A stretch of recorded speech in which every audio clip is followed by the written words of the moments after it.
சுவாமியே சரணமையப்பா. அகிலாண்ட கோடி பிரம்மாண்ட நாயகனே சரணமையப்பா. 17வது சரணத்தை சொல்றோம் பாருங்க. ஆதிசக்தி மைந்தனே சரணமையப்பா.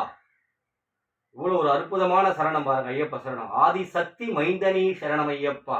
அந்த அகிலத்தை காக்கும் அந்த ஆதி பராசக்தி, அந்த பார்வதி தேவியின் பெற்றெடுத்த பிள்ளை அல்லவாணி.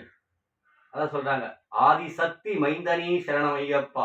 இந்த அகில உலகத்தை காக்கும் காளியா, ஆதிபரா சக்தியா, பார்வதி தேவியா, மகாலட்சுமியா, சரஸ்வதி தேவியாய் உருவான அந்த ஆதி பராசக்தி, அவள் ஈன்றெடுத்த பிள்ளை என் ஐயப்பன், எங்கள் ஐயப்பன். பாருங்க எவ்வளவு ஒரு அற்புதமா. அந்த ஆதி பராசக்தியின் மகனை கும்பிட்டாலே சகல தீய வினைகள் அகன்றி ஓடிவிடும்.